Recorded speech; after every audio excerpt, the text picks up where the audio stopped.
ETF అంటే exchange traded fund. Exchange traded fund అంటే ఏంటంటే మన స్టాక్స్ లెక్కనే ఇవి కూడా మనకి స్టాక్ మార్కెట్ లో ట్రేడ్ అవుతా ఉంటాయి.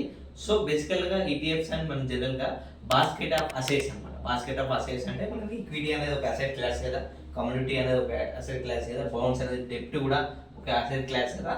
సో వీటికి సంబంధించిన బీస్ అనేది మనకు ట్రేడ్ అవుతాయి. ఒక ఎగ్జాంపుల్ చెప్తాను మీకు క్లియర్ గా అర్థమవుతుంది. ఎగ్జాంపుల్ లో సపోజ్ నిఫ్టీ 50లో 50 స్టాక్స్ ఉంటాయి కదా. ఈ 50 స్టాక్స్ మీకు కొనాలంటే సపోజ్ మీ దగ్గర 500 రూపీస్ ఉంది.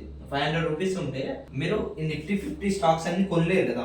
సో ఈ ఈటీఎఫ్స్ అనేది ఏం చేస్తారంటే ఈ నిఫ్టీ 50 అనేది బాస్కెట్ ఆఫ్ నిఫ్టీ 50 స్టాక్స్ లో మనకి నిఫ్టీ బీస్ అనేవి ఉంటాయి అనమాట. ఓకేనా, నిఫ్టీ బీస్ అనేవి ఉంటాయి. సో ఇందులో మీకు స్క్రీన్ మీద నేను డిస్ప్లే చేస్తాను.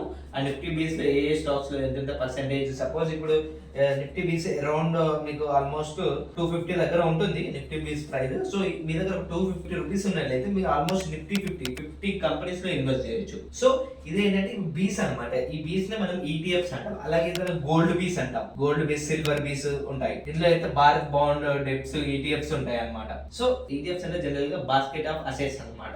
Weather it be equity, commodity or డెప్ట్ ఏదైనా సరే. ఇందులో మనకి ఈక్విటీలో మనకి మేజర్ గా టాప్ మోస్ట్ మనకి ఫేమస్ గా ఈటీఎఫ్స్ చూసుకున్నట్లయితే ఫస్ట్ వచ్చేసి నిఫ్టీ బీస్, సెకండ్ వచ్చేసి బ్యాంక్ బీస్, థర్డ్ వచ్చేసి మిడ్ క్యాప్ మోతిలాల్ సంబంధించిన మిడ్ క్యాప్ 100 సంబంధించిన ఈటీఎఫ్ ఉంటుంది. అండ్ ఫోర్త్ వచ్చేసి హెచ్డిఎఫ్సి మూమెంటం ఈటీఎఫ్ అని ఉంటుంది. అది కూడా ఒక మంచి ఈటీఎఫ్ అన్నమాట.